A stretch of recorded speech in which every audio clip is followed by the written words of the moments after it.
Bonjour et bienvenue dans la quotidienne de School TV, l'émission qui vous raconte l'éducation au quotidien. Au sommaire, aujourd'hui, Queer et fier, c'est le titre du livre que publie Gallimard Jeunesse à destination des femmes queer, mais pas seulement. Vous allez voir, tout le monde peut y apprendre des choses passionnantes. Un livre venu d'Angleterre, on va en parler avec sa traductrice Nora Boisouni, l'invitée du Grand Oral. L'Anti-Sèche de Cécilia Brio. L'Anti-Sèche, vous le savez, c'est la façon dont l'actualité résonne dans les programmes. Cécilia va revenir sur le dernier rapport annoncé par le gouvernement pour lutter contre le racisme et toutes les formes de discrimination. Il va se décliner à l'école sous forme de plan. Cécilia vous dira comment. L'heure de la récré, toujours avec Cécilia, on fera un tour d'horizon des œuvres d'art qui ont le mieux représenté l'année 2022 selon vous. Et puis rendez-vous avec le plateau repas de Sandra Ferreira. Comme chaque semaine, notre nutritionniste et diététicienne sera là, un peu magicienne aussi. Vous croyez que l'apéro est réservé aux parents? Eh bien, elle vous a concocté une recette spéciale junior. La quotidienne de School TV, c'est maintenant, c'est parti. Grand Oral. Alors évidemment, le livre se présente comme, je cite, un récit contemporain décrit du point de vue d'une femme queer et pour des femmes queer. Mais croyez-moi, il mérite d'être ouvert par tout un chacun, car les questions qu'il pose et les réponses qu'il avance concernent directement ou indirectement bien des parents et des éducateurs. Les jeunes, évidemment. Son titre Queer et fier, il vient de paraître chez Gallimard Jeunesse. C'est un livre anglais d'origine, écrit par Rowan Ellis et illustré par Jackie Sheridan. Il est traduit par Nora Boisouni, que nous avons le plaisir à revoir sur le plateau de la quotidienne. Mais oui, bon. Parce que dans la même collection, Nora, vous aviez fait le consentement l'année dernière. On en parle, j'avais traduit aussi. Exactement, super bouquin aussi. On va parler là de Queer et fier, un guide pour explorer son identité. Queer, c'est vraiment le mot composite par excellence. On essaie une définition? Alors, non, queer, c'est un terme qui, en anglais, veut dire bizarre, étrange à l'origine, qui a été utilisé comme une insulte, justement, pour désigner, pour insulter les personnes qui font partie des minorités sexuelles et minorités de genre, comme on appelle ça. Et ce terme, ces personnes se le sont réappropriées. Donc, elles ont fait une bannière, en quelque sorte. Oui, l'idée de la queerness et l'idée de, justement, de ne pas vouloir se définir. Donc, c'est une espèce, comme on dit, le umbrella word, donc un mot parapluie, un mot général qui désignerait toutes les identités qui ne sont pas les identités cisgenres et hétérosexuelles. On rappelle juste le mot cisgenre, parce que peut-être qu'on va l'utiliser plusieurs fois. Allons-y, il va revenir. Cisgenre, c'est quelqu'un dont l'identité de genre est identique au sexe assigné à la naissance. Voilà. Moi, par exemple, je me considère comme une femme cisgenre. On a dit, c'est une fille quand je suis née, et je me sens femme. D'accord. Moi, on a dit c'est un garçon, je me sens garçon, par exemple. Cisgenre. Voilà. Mais après, on peut être cisgenre et ne pas être hétéronormé, etc. etc. Donc, après, il y a plein de variantes. On peut être queer, on peut être lesbienne, cisgenre et queer, on peut être trans, non-binaire et queer. Voilà, on peut être plein de choses, plein d'identités en fait, simultanément. Et d'ailleurs, ces identités peuvent bouger. C'est ça qu'on voit aussi dans le bouquin. On peut pas se figer dans une identité. Évidemment, on n'a pas décidé, on n'a pas signé un contrat au début en disant je sais que je suis hétéro, je sais que je suis lesbienne, je sais que je suis cisgenre. Ça fluctue, ça évolue comme la vie. C'est d'abord ce livre, un livre compagnon, je trouve. On se sent seul quand on est, alors une fille en l'espèce, puisque ça s'adresse plutôt aux filles, mais franchement, on peut le lire en étant un garçon, c'est pas gênant du tout. On est ado, on s'interroge sur son identité de genre, ses préférences sexuelles. C'est un livre compagnon. Mais pour moi, c'est un livre qu'on garde toute sa vie. J'ai des amis de 30 ans à qui je l'ai offert et qui étaient ravis parce que je leur en ai parlé. Elle m'avait dit, mais moi, quand j'ai grandi, et moi, c'est pareil, j'avais pas de livre comme ça. Déjà, j'ai 37 ans, donc Internet n'existait pas quand j'étais petite. Donc, j'avais vraiment personne vers qui me tourner. Je viens d'un petit bled dans la campagne. Il y avait personne que je connaissais qui était homo ou trans, etc. Donc, moi, j'aurais adoré avoir ce livre qui est un guide qu'on peut garder effectivement même toute sa vie et s'y référer et picorer des choses ça et là. Si on devait résumer le ton du livre, il nous vient d'Angleterre, il y a un côté particulier, y compris dans le graphisme. Si je vous le feuillette un petit peu, voilà, il y a un côté très BD aussi, très, BD, mais c'est pratique. Très graphique, très pratique aussi.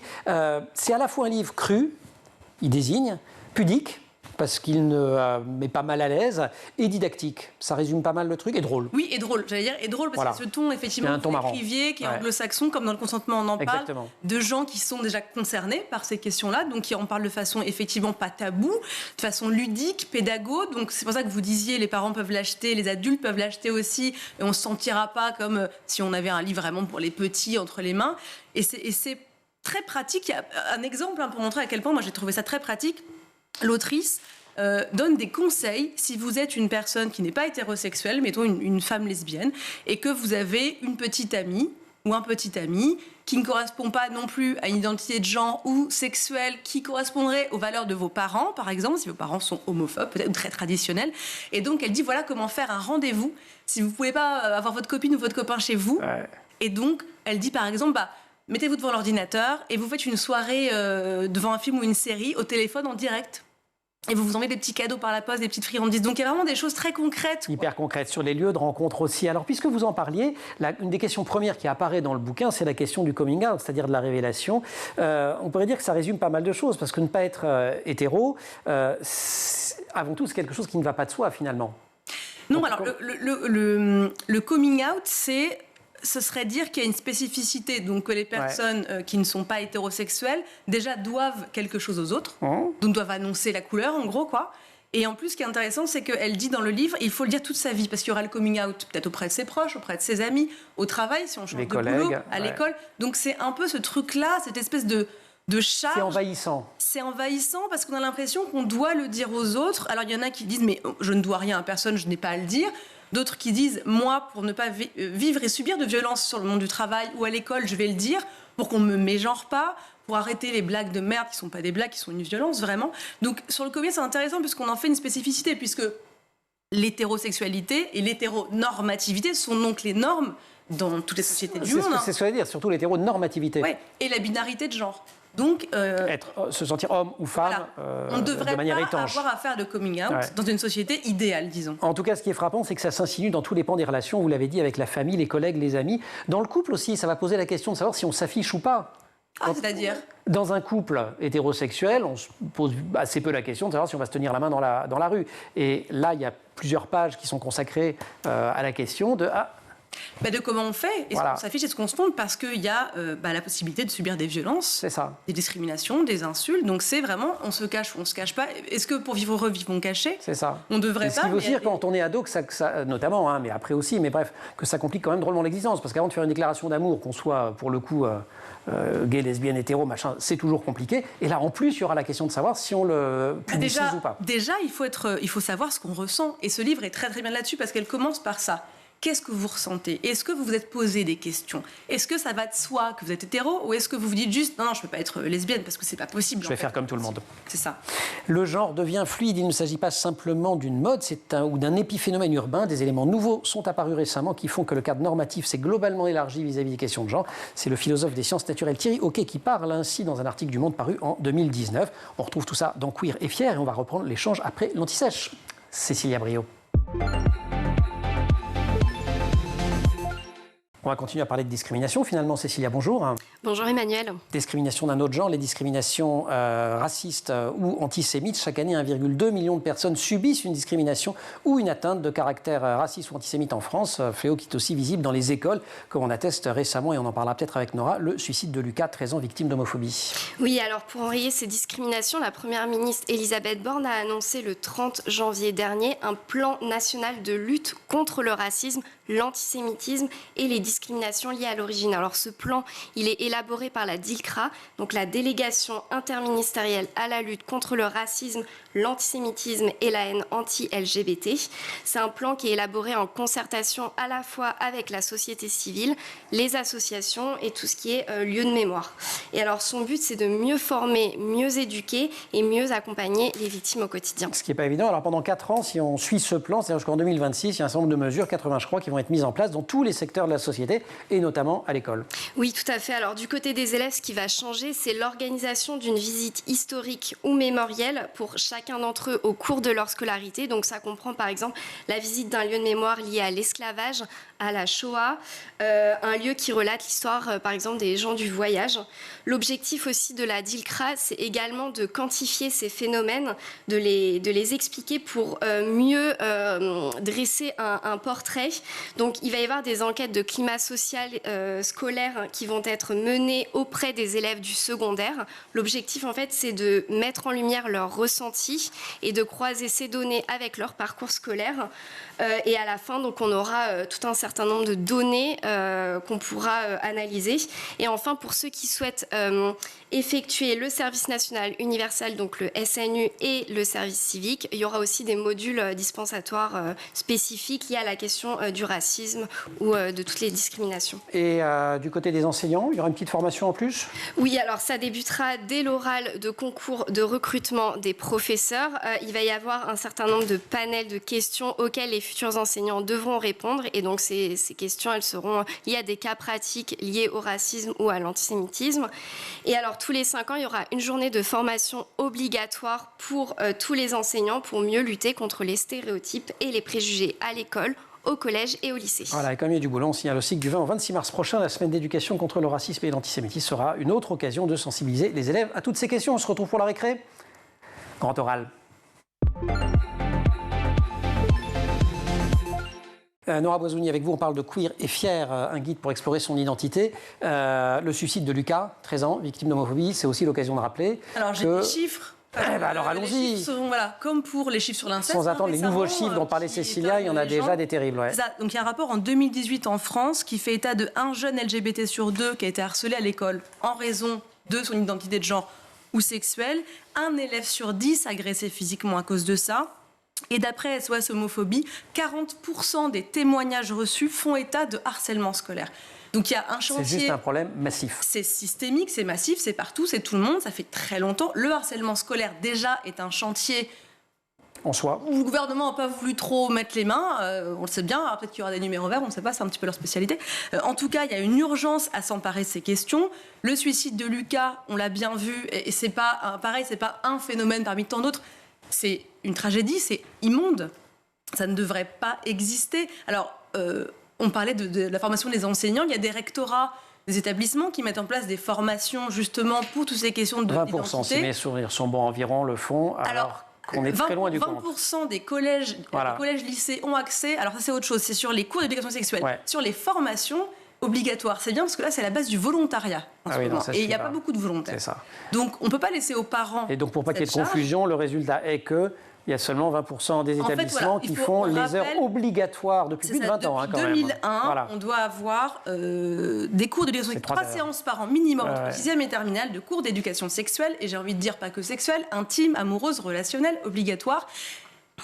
On est loin, on est très très loin de les avoir. Sujet d'actualité en tout cas, puisque le Parlement espagnol a consacré le 16 février le droit à l'autodétermination de genre. C'est concrètement la possibilité de changer le sexe figurant sur les papiers d'identité sans autre démarche en Espagne qu'une déclaration publique de non-conformité avec le sexe assigné à la naissance. Ça, c'est quand même assez énorme. C'est énorme. J'ai plus l'année, mais en France, on stérilisait les personnes trans, par exemple, jusqu'à il y a très peu de temps. Vous vous rendez compte de cette violence-là ? Donc, le fait de pouvoir dire « je ne suis pas une femme, je suis un homme » sans avoir à prouver des choses, des examens violents, des examens humiliants. Mais c'est un examen. Là, en l'espèce, c'est vraiment une déclaration. Voilà. Donc, ne pas avoir à passer d'examen, d'espèces de montrer des preuves de son identité de genre est un soulagement, parce que toutes les violences subies par les personnes qui ne sont pas cisgenres, dans le monde entier, on le voit bien, on est bien au courant et on se demande quand ça va cesser. Mais vraiment, l'autodétermination, c'est la clé. Je n'ai pas la date pour la stérilisation forcée. En revanche, on peut quand même rappeler que l'homosexualité était considérée comme une maladie mentale jusqu'en 1992 par l'OMS et que la transidentité n'a été retirée de la liste des troubles mentaux par la même OMS qu'en 2019. Oui, puis alors, on en parlait avant l'émission, mais les jeunes LGBTQ souffrent davantage de dépression, se suicident, ont davantage de troubles aussi neuro et psy que les personnes cisgenres et les personnes hétérosexuelles. Donc moi, j'aimerais que les pouvoirs publics prennent leurs responsabilités là-dedans. C'est un sujet très politique. L'émergence, notamment du mot queer, le moment où ça devient une revendication et non plus seulement une insulte, c'est les années 70 et c'est notamment consécutif à des émeutes à la fin des années 60, dites les émeutes de Stonewall. Stonewall, oui, bien sûr, c'est une communauté plutôt homosexuelle homme qui a l'origine de ces émeutes dans un bar où il y avait des descentes de police régulières, etc., jusqu'au jour où il y a eu la descente de trop et les violences de trop, et il y a eu des émeutes, des manifestations. Ces manifestations ont donné lieu aussi au Pride, ce qu'on connaît aujourd'hui, la marche des fiertés, comme on appelle ça aujourd'hui, pour justement être plus général que la Gay Pride, parce qu'il n'y a pas que gay dans les personnes qui marchent, pour montrer qu'elles sont là et qu'elles sont fières. Donc on en revient à ce qu'on disait au début, de se réapproprier des termes comme queer, ou comme gay, ou comme dyke, ou comme PD. Les gens qui peuvent le dire sont les gens concernés. Dyke est le mot d'argot anglais pour lesbienne. Voilà. Dyke, c'est ça. Alors, dyke, c'est un certain type de lesbienne. D'accord, même. C'est pas tout. Bon, bref. Mais en tout cas, il y a cette volonté de dire oui, moi je suis fière. n'y a pas de raison. C'est un combat qui peut épuiser aussi. Il y a des témoignages d'amis de l'autrice, notamment Afsa, qui à un moment dit que justement l'ex-directrice de Sono lui a dit « Si tu veux un conseil, si tu t'apprêtes à militer, fais des pauses. » Oui, alors il y a le concept de burn-out militant qu'on connaît et dont on parle de plus en plus dans les médias, puisque de plus en plus de gens sont militants, notamment sur Instagram, Twitter, TikTok, Snap, etc. Les jeunes sur YouTube, avec énormément de contenu pédagogique, ludique, et on s'expose beaucoup, on s'expose à plein de choses. Et il y a aussi l'idée que d'un coup, quand on devient militante ou militant, on porte l'espèce de charge, de fardeau de tous ces combats sur nos épaules, et c'est épuisant aussi, en plus du cyberharcèlement et des violences, etc. Il y a cette idée que si on peut pas arrêter, qu'on doit quelque chose à la communauté, à la société. Et vous en parlez avec l'engagement de journaliste qui est le vôtre, mais vous vous considérez aussi comme militante ? Ah oui, moi je suis autrice féministe, mes livres, les traductions que je fais sont des choix aussi éditoriaux. Pour venir les défendre comme ici aujourd'hui, oui, moi je suis complètement... le burn-out militant, je connais. Vous savez de quoi on parle, c'était ça que je voulais vous entendre dire.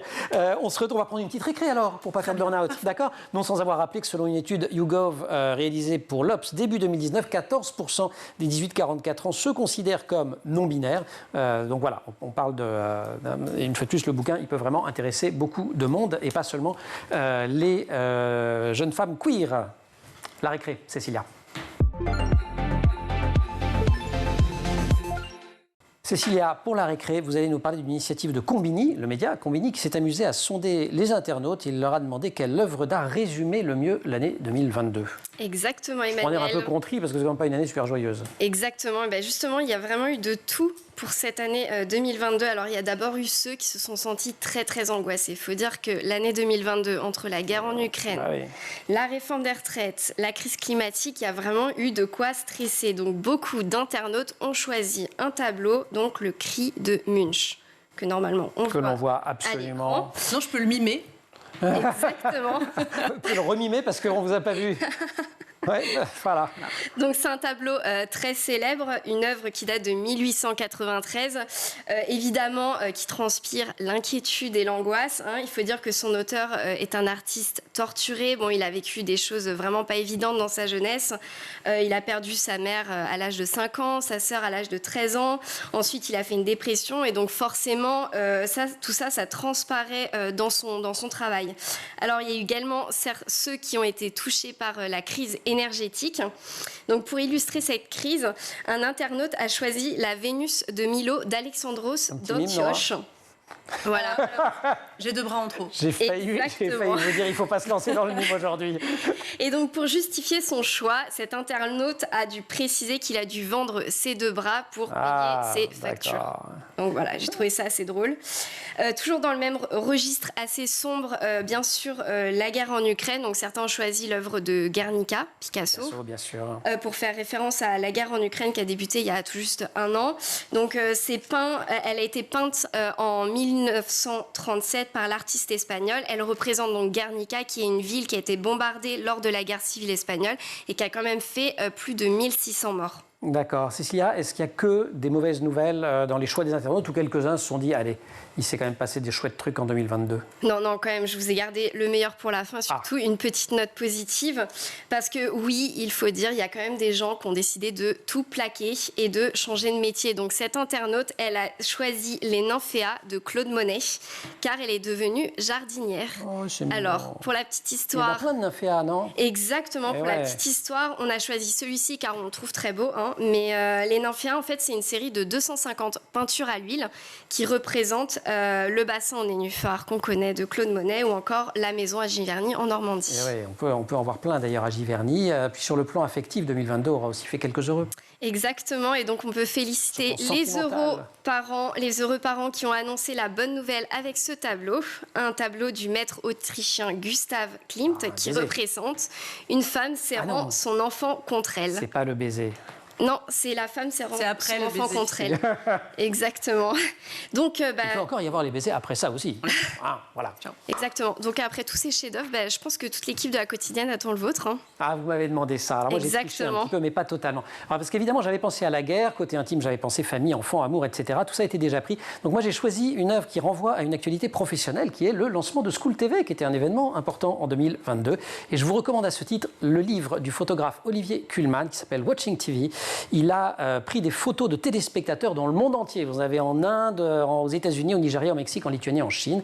Et Olivier Kuhlmann, qui est un photographe que j'aime beaucoup par ailleurs, petit clin d'œil à l'éducation, puisqu'on est sur School TV. Son premier livre s'intitulait Les mondes de l'école. Il avait été fait avec Matt Jacob. Même principe des écoles dans le monde entier. Voilà, c'était mon événement. Ça vous va? Ouais, parfait. Super, merci beaucoup. Grand oral.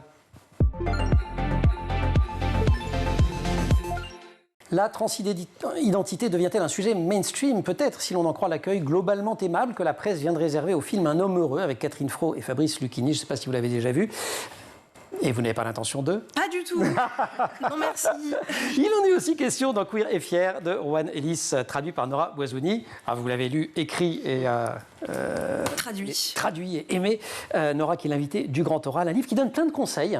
Vous le disiez à un moment donné, elle donne des conseils, des outils, par exemple pour la préparation du coming out. Elle donne aussi des exemples de rôle modèles, de personnalités inspirantes. Il y a Billie Jean King. Alors, il y en a des tas, je vous avoue, à la fin, que j'ai découvertes. Alors, Frida Kahlo, ça allait, mais d'autres très anglo-saxonnes que je ne connaissais pas du tout. Mais on en manque. Alors, moi, je l'ai adapté justement pour le public aussi français, avec certaines dates aussi qui résonnent plus pour les publics en France. Sur les rôles modèles, c'est vrai qu'on en manque, mais on n'en manque pas parce qu'elles n'existent pas, on en manque parce qu'on ne les connaît pas, parce que dans les documentaires sur les grands peintres, où sont les peintresses, où sont les poétesses, où sont les musiciennes, où sont les sportives, où sont les chanteuses. Donc il y a aussi une invisibilisation d'un nombre de femmes inouïes et de femmes qui n'ont pas forcément fait leur coming out à l'époque. Et quand elles meurent, on a... Sa meilleure amie nous a fait parvenir un mot. Sa meilleure amie était en fait son amante ou sa femme depuis 25 ans. Comme la meilleure amie de Richard Descoings quand il s'est suicidé. Voilà. Donc en fait, c'est aussi les médias qui font un peu pudique en jetant, mais ça s'appelle juste de la censure au bout d'un moment, de dire meilleure amie. Ou de la protection de la vie privée, ça dépend des cas. Ça dépend qui est out ou pas. Ça dépend de qui on parle. Ce sont des choix médiatiques aussi qui sont faits. Ce sont des choix éducatifs.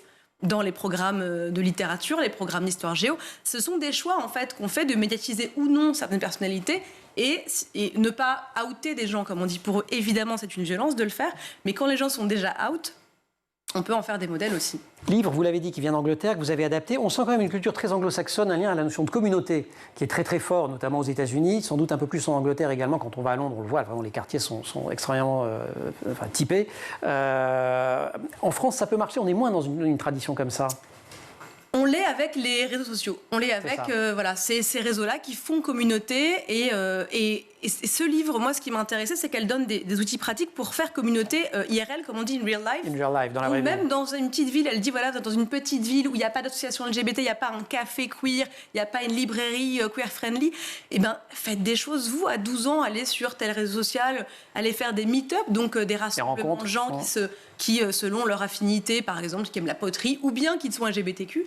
Donc il y a vraiment, ça fourmille d'idées, en fait, quand on se sent isolé, quand on se sent seul, quand on a une famille qui n'est pas compréhensive ou qu'on a un environnement qui n'est pas très c'est vraiment chercher des compagnons. Il y a un compagnon formidable, c'est Queer et Fier, mais on peut s'en faire aussi dans la vraie vie. On va parler d'une autre de vos passions dans 3 secondes, qui est la bouffe. L'alimentation, la cuisine. Encore autre de vos passions, ce sont les séries. Sex Education, c'est la série... pour moi, c'est un peu l'alpha et l'oméga. C'est pas l'alpha et l'oméga, mais disons que c'est une bonne porte d'entrée parce qu'il y a des adultes et des enfants, des ados dans la série. On parle d'absolument toutes les questions de genre et de sexualité. Il y a Gillian Anderson, Scully, que j'aime d'amour. X-Files. X-Files. Ça parle pour ma génération. Voilà, elle vient dessus du coup. Donc voilà, c'est une très très bonne série parce que mais c'est comme ce livre, en fait, les parents peuvent la regarder et apprendre plein de choses. Queer and Fier, c'est chez Gallimard Jeunesse. Vous restez avec nous parce qu'on va parler bouffe. Cécilia, merci beaucoup. Merci. Plateau repas, Sandra. Comme chaque semaine, notre rendez-vous avec Sandra Ferreira pour son plateau repas. Sandra, bonjour. Bonjour Emmanuel. Notre nutritionniste, diététicienne et magicienne. Vous allez nous conseiller un petit apéritif avec les enfants ce soir. Mettons que je ne sache pas trop quoi préparer. Vous allez me donner quelques bonnes idées. Est-ce qu'il y a des règles spécifiques à respecter ? En dehors de l'absence d'alcool, j'imagine. Oui. Je ne comptais même pas l'évoquer d'ailleurs. C'est ça. Alors, je ne ferai aucun commentaire sur mes origines, sur le fait qu'on peut mettre un petit coup de vodka éventuellement dans le biberon des enfants, mais c'est pas grave. On n'a rien entendu. Allez, on y va.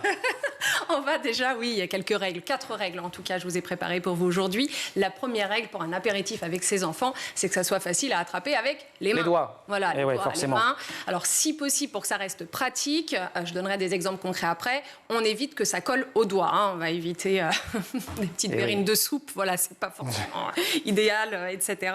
Deuxième règle, on va penser à des petites formes rigolotes, amusantes, des petits bateaux, des petits animaux. Je vous assure que ça va inciter vos enfants à manger, même s'ils ne connaissent pas l'aliment. Par exemple. Typiquement, une petite demi-tomate cerise avec quelques petits morceaux d'olive noire sur un petit concombre. Ça fait une coccinelle, ça. Et oui, on a fait une petite coccinelle. On peut aussi faire un petit nid de carottes râpées, donc ça, il ne faudra pas le manger avec les doigts. Mais dedans, on peut mettre des petits œufs de caille, un petit nid d'œufs de caille cuit. C'est très mignon, l'enfant picore et c'est génial. Encore d'autres exemples comme ça de présentation?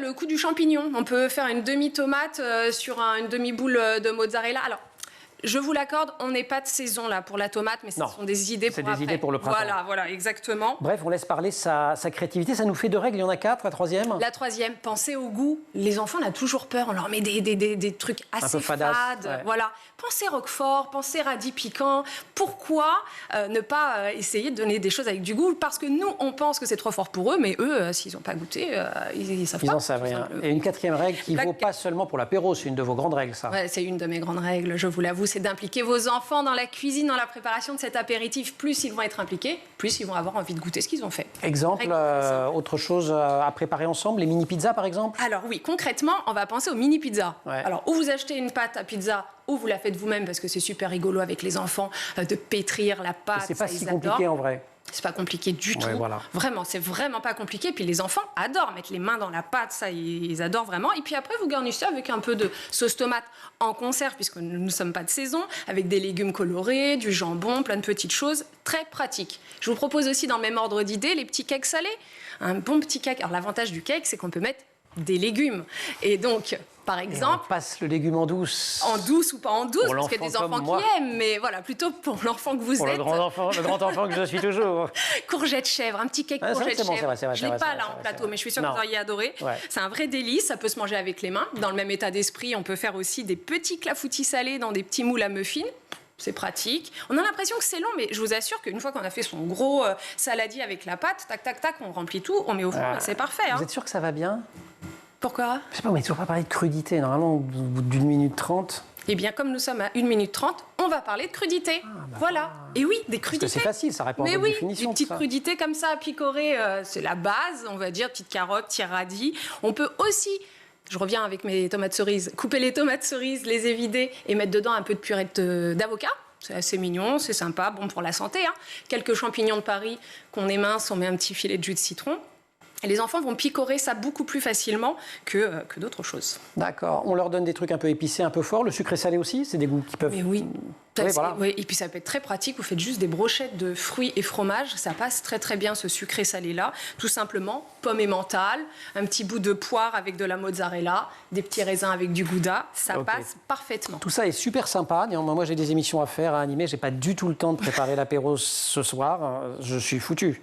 Non, vous n'êtes pas foutu parce qu'en plus, j'ai déniché pour vous des produits qu'on achète. Je me demandais si c'était pour nous, ça. Bah oui, vous allez pouvoir déguster aujourd'hui. Qu'est-ce que je vous ai déniché? Je vous ai déniché des petits sablés au piment d'Espelette. Sauf que ces petits sablés, c'est fait avec du blé complet, des graines de tournesol, de courge, de lin, que des bonnes choses riches en oméga 3, bon pour le système cardiovasculaire. Et c'est au piment d'Espelette. Ça permet d'être bon pour la santé et d'avoir un peu de goût. Je vous laisse goûter. On va goûter. Pendant que... Bah oui. Jonathan, ça n'était venu que pour ça, d'ailleurs. C'était ça, l'espèce de strabisme sur les... Alors, oui, c'est épicé, vous allez voir, c'est assez sympa. Ah ouais? Et j'ai aussi épinards. Alors là, ce sont des chips. Patate douce, betterave, pois chiche. On a des chips. Épinards, patates douces, betteraves, pois chiches. Sauf que ce ne sont pas des chips qui sont faites dans la friture, mais elles sont soufflées à l'air chaud. Du coup, elles ne sont pas très très grasses. On a mis quand même un peu de gras, mais elles ne sont pas très grasses. Et c'est assez sympa. Et elles sont riches en fibres. Et qu'on rappelle, les fibres, c'est important pour la prévention des cancers et pour le transit intestinal. Donc les enfants vont manger des choses bonnes pour la santé. Sans gluten et végétarien. Et c'est sans gluten et végétarien au passage. Ça ne fera pas mal au ventre, c'est très bien. Voilà, ah bah allez-y. C'est cadeau. Moi je les connais, celles-là, je les aime bien. Ah, Voilà. Génial. Une marque qui fait de chouettes produits pour la santé. On n'a pas le droit de faire de pub, on ne fait pas de pub, c'est pas grave, vous allez reconnaître quand même. Hein, allez.